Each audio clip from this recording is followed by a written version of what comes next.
नमस्कार, आप देख रहे हैं न्यूज 24। मैं हूं असद अली। देश की राजनीति में इस वक्त एक बड़ा सस्पेंस बना हुआ है। प्रधानमंत्री नरेंद्र मोदी आज रात ठीक 8:30 बजे देश को संबोधित करेंगे, लेकिन सबसे बड़ा सवाल यही है कि आखिर वे किस मुद्दे पर बोलेंगे। सरकार की तरफ से अभी तक इस संबोधन का विषय साफ नहीं किया गया है, लेकिन माना जा रहा है कि प्रधानमंत्री संसद में पिछले 2 दिनों के घटनाक्रम और खासकर महिला आरक्षण बिल पर अपनी बात रख सकते हैं। दरअसल लोकसभा में पेश किया गया संविधान का 131वां संशोधन बिल शुक्रवार को पास नहीं हो सका। इस बिल में लोकसभा सीटों को 543 से बढ़ाकर 816 करने और महिलाओं को 33% आरक्षण देने का प्रस्ताव था, लेकिन विपक्ष के विरोध के चलते सरकार इस बिल को पास कराने में नाकाम रही, जिसे एक बड़ा राजनीतिक झटका माना जा रहा है। भारतीय जनता पार्टी के 12 साल के शासन में यह पहला मौका है जब कोई सरकारी बिल संसद में पास नहीं हो पाया। इतना ही नहीं, सरकार ने परिसीमन संशोधन संविधान बिल 2026 और केंद्र शासित प्रदेश कानून संशोधन बिल 2026 जैसे अहम बिलों को वोटिंग के लिए पेश ही नहीं किया।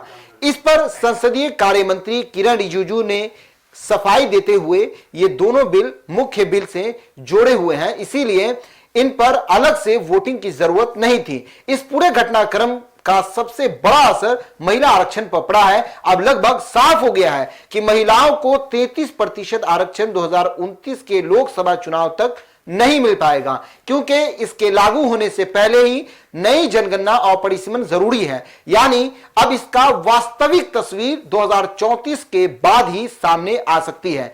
इतिहास के लिहाज से भी यह एक बड़ा मोड़ है। 2002 के पीओटीए के बाद यह पहला मौका है जब कोई सरकारी बिल संसद में गिरा है, और 1990 के बाद यह पहला संविधान संशोधन बिल है जो लोकसभा में पास नहीं हो सका। अगर भविष्य में परिसीमन के बाद लोकसभा सीटें 816 तक बढ़ती हैं तो भी दक्षिण भारत को हिस्सेदारी करीब 24% ही बनी रहेगी।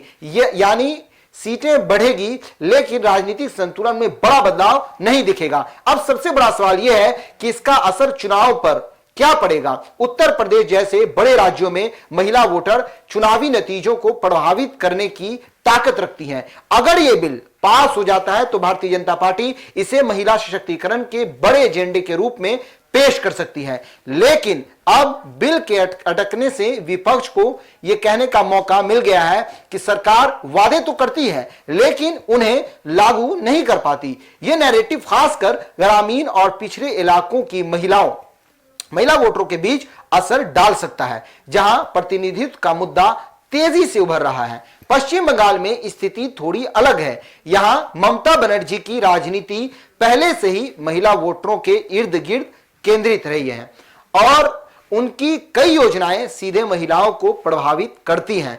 ऐसे में अगर बीजेपी महिला आरक्षण पर मजबूत संदेश देने में असफल रहती है तो ऑल इंडिया तृणमूल कांग्रेस इस मुद्दे को जोर शोर से उठा सकती है, बीजेपी को घेरने की कोशिश करेगी। वहां यह मुकाबला महिला हित बनाम राजनीतिक वादा के रूप में सामने आ सकता है। हालांकि राजनीति का दूसरा पहलू भी है। यह पूरी लड़ाई सिर्फ बिल पास या फेल होने का नहीं है, बल्कि नैरेटिव की है। अगर प्रधानमंत्री नरेंद्र मोदी अपने संबोधन में इसे विपक्ष द्वारा रोका गया महिला अधिकार के रूप में पेश करते हैं तो माहौल बदल सकता है। बीजेपी इसे एक भावनात्मक और नैतिक मुद्दा बनाकर महिला वोटरों के बीच सहानुभूति और समर्थन जुटाने की कोशिश करेगी, जो चुनावी समीकरण को पलट भी सकता है। इस तरह यह मामला सिर्फ एक बिल की हार तक सीमित नहीं है, बल्कि आने वाले चुनावों के लिए एक बड़ा राजनीतिक टर्निंग पॉइंट बन सकता है। उत्तर प्रदेश में यह वादा बनाम हकीकत की लड़ाई का रूप ले सकता है, जबकि पश्चिम बंगाल में महिला हित बनाम राजनीतिक रणनीति का मुद्दा बन सकता है। अब पूरे देश की नजरें रात के 8:30 बजे पर टिकी हैं, क्योंकि यह संबोधन सिर्फ एक औपचारिक बयान नहीं होगा, बल्कि यह तय करेगा कि इस पूरे मुद्दे की राजनीतिक दिशा क्या होगी। तो इस पूरे मामले पर आपकी क्या राय है? अपनी राय कमेंट बॉक्स में जरूर दीजिएगा। फिलहाल इस पेशकश में इतना ही। आगे की खबरों के लिए देखते रहिए न्यूज 24। धन्यवाद।